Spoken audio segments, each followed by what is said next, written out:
Hello, grease balls, and welcome to The Grease, What's the grease, girl? where we overanalyze this week's episode of Drag Race Canada Season 4. I am your host, Princess Capella, joined today by the incontinent Joshita. Hi, that's me, fresh in my diaper. How are you, Joshita? I'm great. Just had a great little lovely weekend. Kind of like ready to recap this lovely episode. It's Snatch Game. Yes, everybody's favorite Snatch Game. Okay, here's my question. Is Snatch Game one of your favorites? Absolutely. Even on the international seasons where I don't really know what's going on, it's one of my absolute favorite challenges. Over time, Snatch Game has kind of lost like the shine for me just because I feel like a lot of queens are like less and less good at it. I love international seasons, but like half the time I don't know anybody on the cast. The one thing I can say about it is that even if you don't know who the person is or who they're like portraying or whatever, you can still tell if like they have it and you can still tell that they're doing well. That's what I like because it really separates like the professional like comedians from like the other girls. One thing I love about Snatch Game, like you're saying, is that it's really polarizing. Even the girls who may not be like look queens or able to really serve on the runway can really make a name for themselves by doing a great Snatch Game. And you can make your whole career off of that. Kiki wins last episode and saves Melinda Verga, even after Melinda specifically tells her not to save her. There was a lot of drama around that. This episode started off hot with the drama. Yes, I love when the episodes start off like this and it's like, man, they're not even out of drag from the last elimination yet and it's starting. We get all of the girls congratulating the two that were just saved in the lip sync, Nira and Amy. But then most of the other girls are kind of like, we all kind of thought that Amy would probably just go. Nira also has a moment where she apologizes for being kind of a bitch. I guess it's fine to admit when you like maybe have been overreacting. I thought it showed a lot of like maturity out of her. Denim was confused why Kiki would save somebody who is ready to give up. She kind of just reinforces everything that Nero was saying in the last week's Untucked. If you don't want to be here, you should not ever be saved. That golden beaver should never be used on you. I totally agree. I'm like, girl, if you aren't saying this shit, like, some other bitch could be in your place. Melinda is saying that she's here because of the people who believed in her. She also mentioned that she helps some of the girls with their outfits and that it would have been nice for them to mention it on stage. How do you feel about all of that? I don't think it really has a leg to stand on in this case. There are instances in past seasons where it has come up and like it should be said in those instances, but like it doesn't really come up organically. The judges aren't asking if you had help. I think unless somebody like really saved your ass or did like a big part of your look, then I wouldn't probably say anything, to be honest. This whole conversation starts kind of like snowballing a little bit. Somehow Melinda has had this epiphany in between the time from Untucked and judging to where she's like, you know, a lot has happened in between now and then. And I'm in a different place and like I do want to be here. And the shady editing where it says 43 minutes earlier and she was bitching about it. They still want it? I don't think I want this much. I totally get how she could have had an epiphany though. Like, she was ready to leave and Kiki just insisted that she stay, and somebody believing in you can really kind of be that wake-up call that you need in that moment. I also love Kitten's little shady, oh, you saved her because you have an alliance. The reason why I chose Melinda, it's because You have an alliance. If I were there, that would be the type of shit that I would just call out. So the girls are pretty mad. Denim kind of pipes up and Nira says, you know, we can't keep begging girls to want to be here anymore. This sort of kind of sends Melinda a little bit over the edge and things start to snowball a little more. And my notes here just say yelling ensues. I wrote the tension is high and everyone is yelling. And I needed to reciprocate that with gratitude. Wow. And that's why I said. Melinda kind of is just like going off and trying to like explain why she didn't decline the golden beaver, as if that's what people were insinuating she should have done. As things kind of keep devolving, Denim is just like, you made a bad choice, sorry, saying that Melinda shouldn't have been saved. Melinda knocks over the table. This was no Teresa Giudice table situation. We are blowing it. Melinda, we are blowing it. She kind of like knocked the table over and stormed off. Next day, hopefully we're a little bit more fresh from the arguments yesterday. And immediately Melinda kind of is like, hey guys, I want to apologize. She kind of made a good point, I think, about how her reaction like that could legitimately have an effect on her like outside career. Absolutely, yeah. The way that you're perceived on this show can have such a huge impact on your career afterwards. But this has definitely turned Melinda into an icon. I mean, people are living for her, and I think she's amazing. It was great. Venus apologized as well, so everybody kind of like had a treaty moment. They're like, let's move on and continue this competition here. We move on to the reading challenge. I'm always not impressed by the international seasons. I'm not sure what exactly it is, but it always kind of misses the mark. What do you mean? Canada season 1's reading challenge was so good. Honestly, in this one, like I think Brooke may have had the best read when she read Melinda's wigs saying they were flat like the prairie. For the record, I want everyone to leave Melinda's wigs alone. They may be flat, they may be dry, but she's from the prairies and she's trying to represent. She usually kind of interacts with the girls a little bit during the reading challenge, which I like. It seemed like most of the girls got like 1-2 jokes tops, and then Denim got like 4. It was kind of weird. During the reading challenge, the girls who were actually doing the reading, they only showed like one of their jokes for several of them. Yeah, it was very short. So Denim ends up winning the reading challenge for $3,500 cash, which is not bad for a couple of little jabs, you know. Brooklyn announces that it is the one and only Snatch Game this week, and the queens are going to be giving us their best celebrity impersonations. Yes, ma'am. And here's my first question. So right after Brooke announces this, they like come back from commercial and you see Melinda in this big kind of like ratty looking wig and she's doing like this kind of number. Was she gonna do Tina Turner? Venus is trying to choose between Tiger King and Fran Drescher.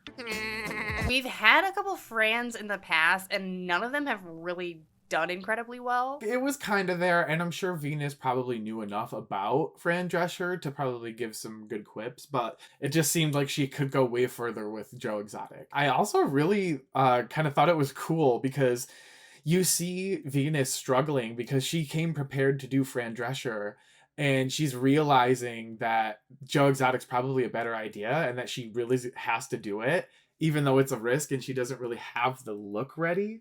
But she's like, I have to do it. This is what is good. And that is so cool. I feel like you have to have that kind of attitude going into Snatch Game. So next we have Kitten, who goes to have her one-on-one with Brooke.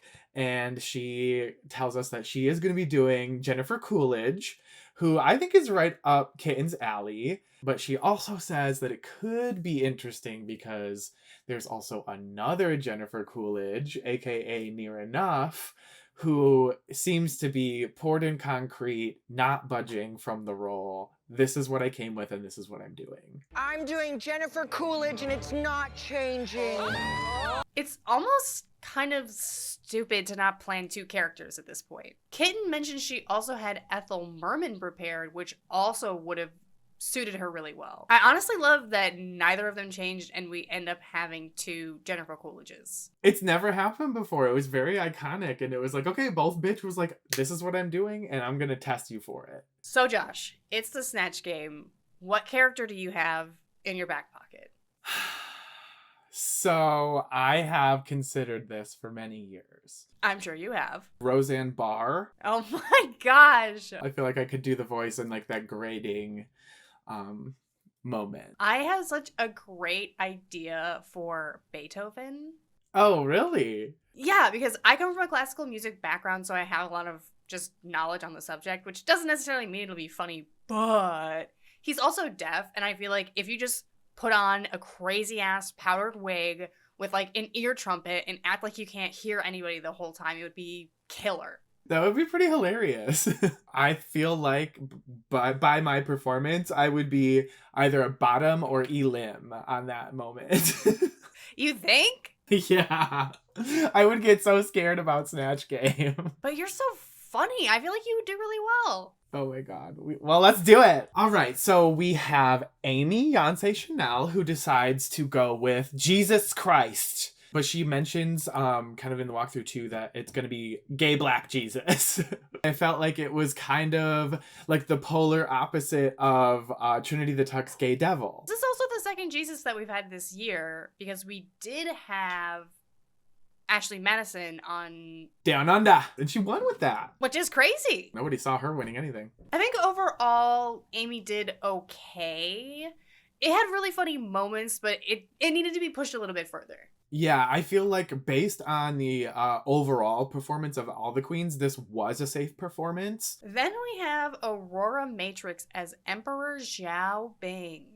Immediately when she mentioned that this was kind of her direction she was going, I was like, this seems like one of those situations where like you've done a lot of research on this, you know all the facts, but it's like, are you going to be able to inject any personality or are you just going to throw facts at us? It was very actual factual and maybe not so much funny. And she also, one of her jokes was that she like didn't learn to use her hands because she died when she was 6, but like, girl, you should have been using your hands by that point. Next up, we have Denim, who chose Julia Fox. And I honestly did not know who Julia Fox was. Yeah, she is an actor, and that is all I know. She sounded like her. She was kind of funny at times. You know this performance was bad because they literally showed one of Denim's jokes, and that is it. Kikiko brings the iconic Elizabeth Taylor. I thought the look was pretty good. Yeah, she brought Elizabeth Taylor's name on the name tag, and that's about it. Brooke asked her how she was going to make Elizabeth Taylor funny, and she was like, I'm going to wear accessories. It was very one note. After that, we have Kitten Caboodle with our Jennifer Coolidge #1. Like, she had, like, the elements of the look together, and, like, from afar, she kind of did look like it was Jennifer Coolidge sitting there, but, like, up close, the look was, like, messy, which is kind of acceptable in Snatch Game because you're not going for like glam, you're going for impersonation.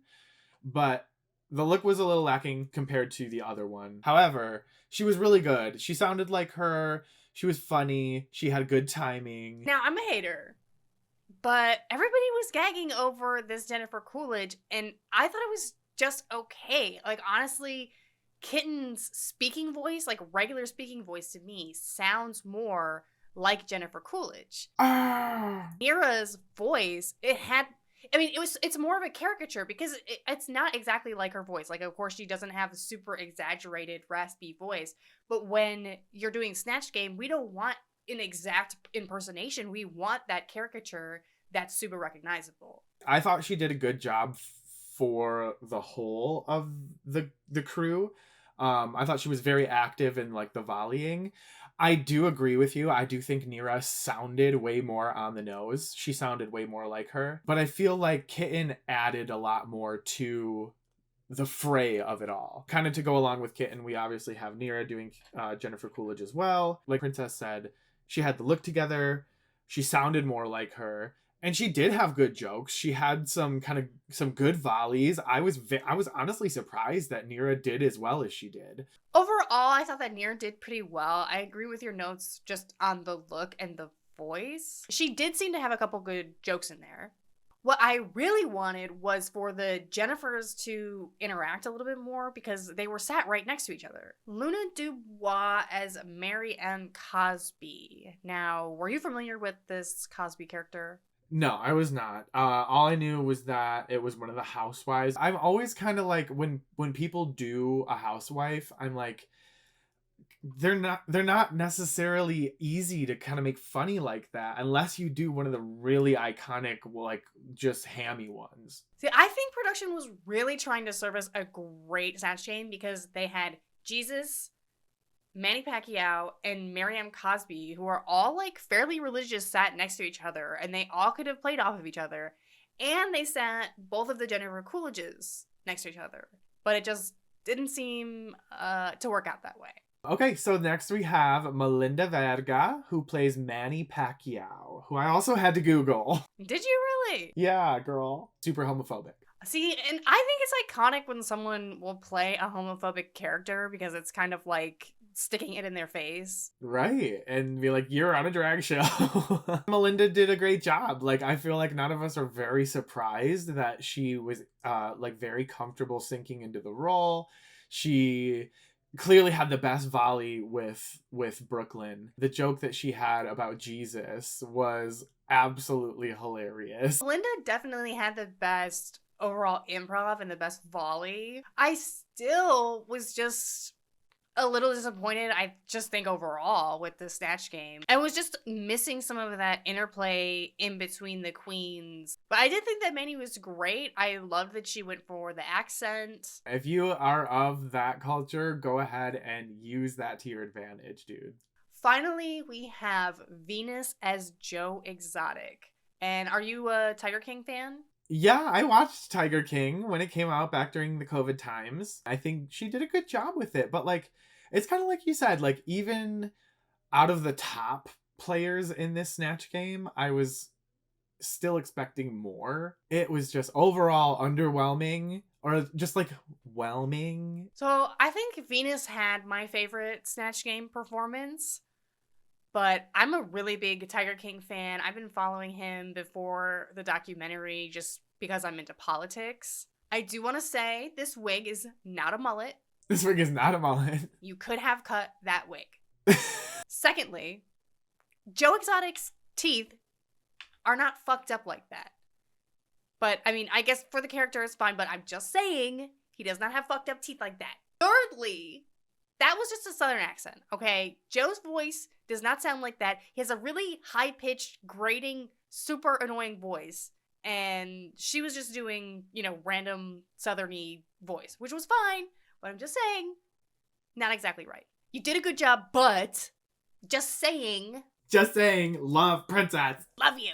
I agree with you on the hair. The hair was unforgivable. It looked so bad. So the queens come back to the workroom and immediately, like, everybody's like, oh shit, I bombed. I know there's usually not so many options for like who's going to be in the bottom, but like there were a lot of girls questioning their stability here. Commiseration, they're all like, oh my god, what do? We got to figure out the lip sync. Everybody except Melinda, of course, who is feeling great after her performance. She is kind of on cloud nine. And then we weirdly start talking about getting canceled.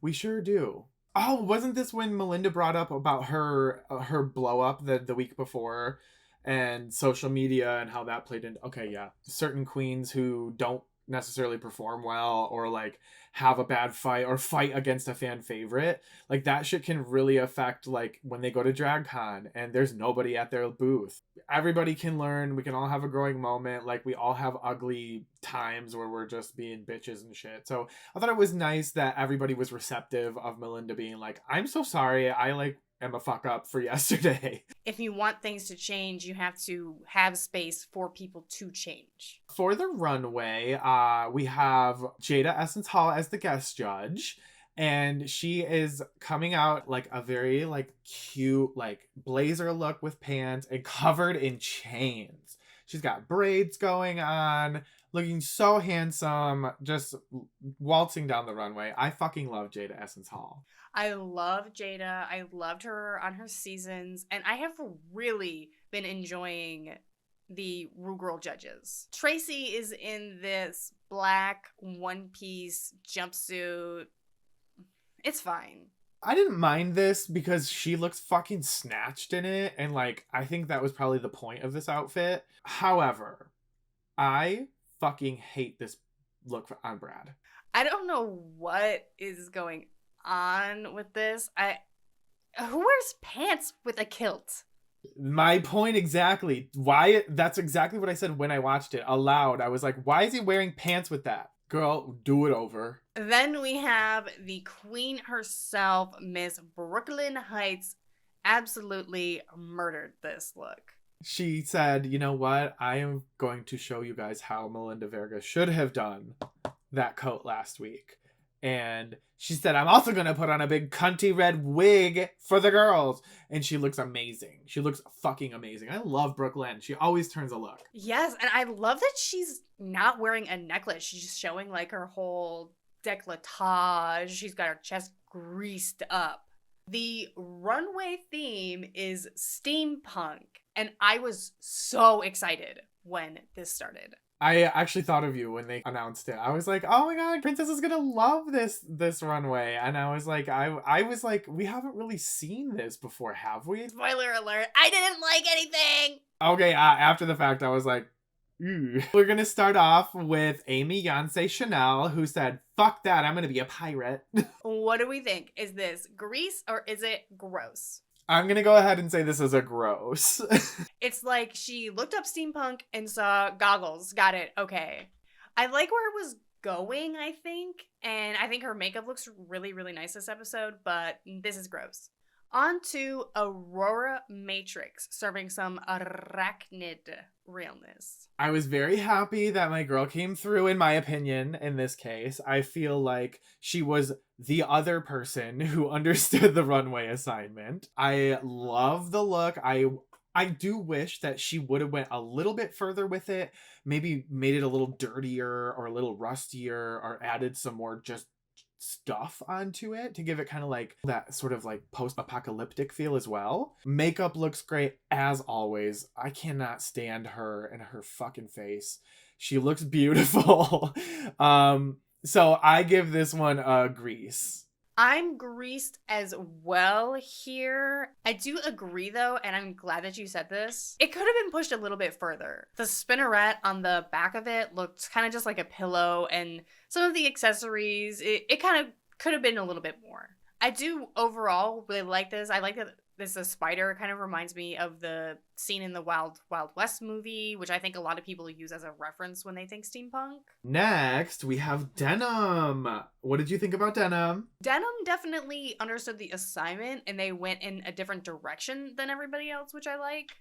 But again, I feel like it still missed the mark just a little bit, but only a little. So it's grease. I get that. I feel like denim, when you look at denim, if you lined all of these queens up and you looked at denim, I think one of your first three guesses would be steampunk. She looks polished too. Like, this looks like something that she definitely had to work on to get those colors to work right. The lace on that shoulder looks really cool. I like that the giant fingers that they've got going on. Like, I really do enjoy this look. This is a big grease for me. On to Kikiko. I don't really see steampunk very much. I guess if I were to look at it for like a good chunk of like a good 30 seconds and be like, oh, okay, the arm. Okay, there's goggles too. Maybe that. It's just not screaming steampunk to me. However, I think she looks really good. Do we have like a neutral, grease, gross? I guess in that case, I'm going to give this one a gross. I think this reads more like The Matrix than it does steampunk. I really don't think you see a lot of pure black when you are working in a steampunk color palette. It does seem kind of like some of the girls conflated regular like punk rock with steampunk. So this is gross. But sorry, it's gross. Next up, we have Kitten Caboodle. Honestly, not a big fan of this look. I think it is polished. I'll give her that. It looks like she did put some time into it. All the pieces are there. It's a full look. I'll give it all of that. It looks more like masquerade-y, post-apocalyptic-ish to me, I guess. And I'm not a big fan of that wig in any way.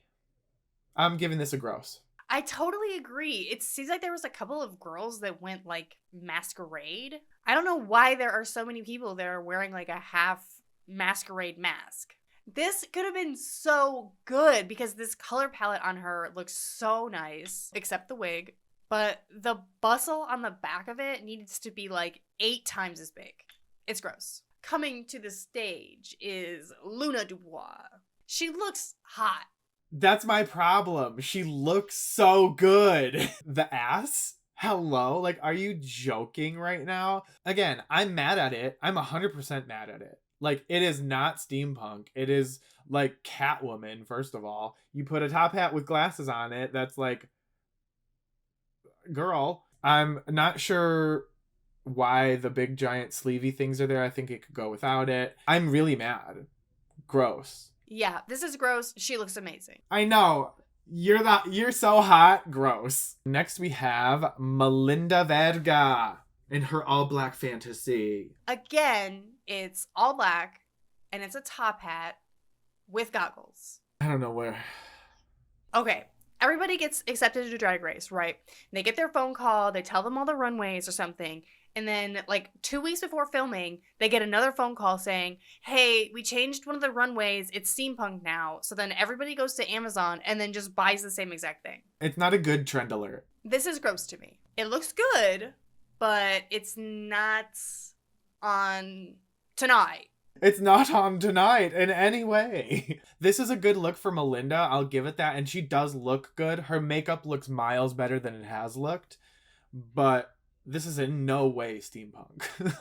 Next up is Near Enough. I don't like this a lot at all. I really hate the boots and that they're open in the front like that. I don't want to take away from what she put into this. It's just boring and simple to me, and it really doesn't say steampunk. Gross. It's a gross for me too. The corset is beautiful, like for a different outfit. Again, it's kind of, she puts together that saloon girl look and then put some gears on it. Is a saloon girl like steampunk? Kind of. Everybody watched Wild West and said, okay, saloon, top hat, goggles, gears. And out the door sis. Finally, we have Venus, who in my opinion, I think she understood the theme a little better than the other girls. Yeah, I think I get like Mad Max, I get the post-apocalyptic bit, I get like steampunk, I like everything, just like, and especially the materials that she used in particular seemed to kind of really hit the nail on the head for me. Whereas it wasn't like, I got a giant fascinator of gears on my head. She just had those smaller details, like in the boots. She had little gears on the boots that still show up, but they're not like, look, I'm steampunk, I have gears. So I give this one a grease.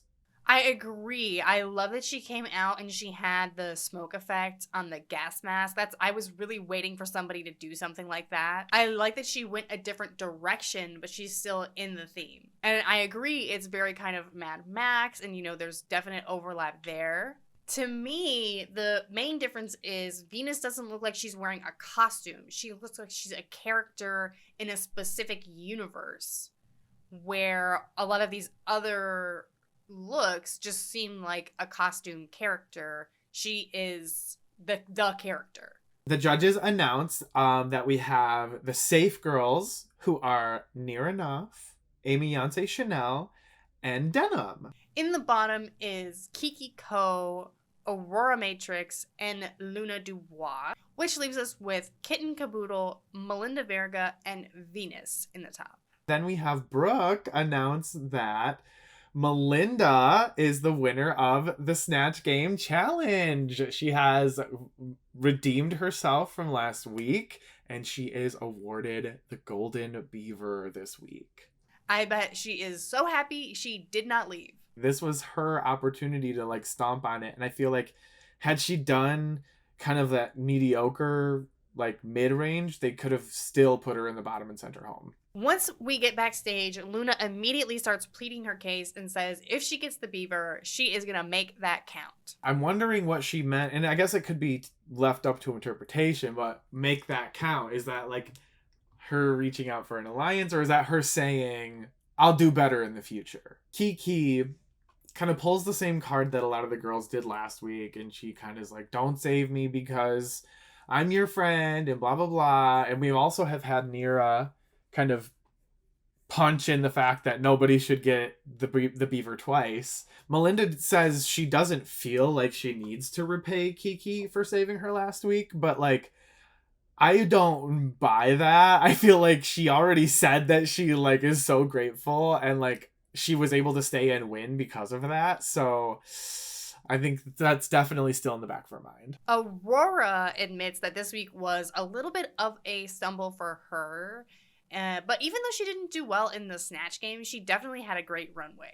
Sometimes it doesn't weigh as heavily, but I feel like in a situation like this where everybody kind of did meh, the runway has a lot more weight to it, in my opinion.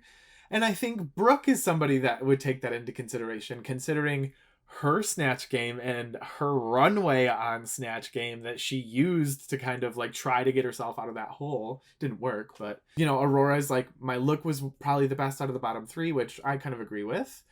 And she's like, I think you should use the beaver on me. And then Venus even pipes up saying, you know, yeah, I think you should save Aurora out of everybody there. You know, Kiki's already gotten it. Aurora's got a better look. Save her. Nira chimes in saying that Melinda needs to play it smart and start putting girls in the bottom that are strong competition. But I think any of these bottom three would kill this lip sync. 100%. Melinda goes on to save Kiki Ko, who is now the first queen to have been double beavered. Oh, God. She's been double beavered. I would be so grateful, even though Melinda says that she wasn't saving her to repay her. I probably would have done the same thing, to be honest. That means we have Aurora and Luna in the bottom two who have to do a lip sync to that girl who sings in cursive all the time. I was a little surprised that Luna didn't give as much because she's definitely served some great lip sync before. Yeah, I agree. I wasn't sure what was going on. I even loved her little pussycat wig.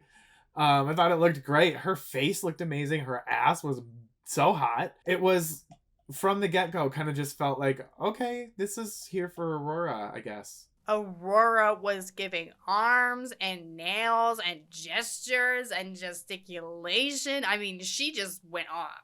She was giving, and like right at the beginning, she started off with like explosive energy. She didn't seem like she was doing too much, which was really nice. It was a controlled kind of energy that she had, and she did a great job. I was very happy. I do not like when people go upside down and then lip sync like there's some kind of demon. You're gonna see it in the corner of your room at night. It's not your fave? No, that's gross. No, it's a gross for me. In the end, Aurora wins the lip sync, and we send Luna Dubois, the face, the ass, home. It is unfortunate. I loved her. I thought she had some of the best confessionals this season. I thought she should have been in the top last week, to be honest, over Kitten. And she definitely could have bagged a challenge here if she would have gotten a chance to stay a little longer, but didn't get the chance, so goodbye, Luna Dubois. Hope to see you on All Stars. As the queens are dancing the week away, there is a twist, MAWMA. Oh my god, what is our twist? Next week will be a lip sync slay-off extravaganza, and 2 girls will go home. I'm very excited.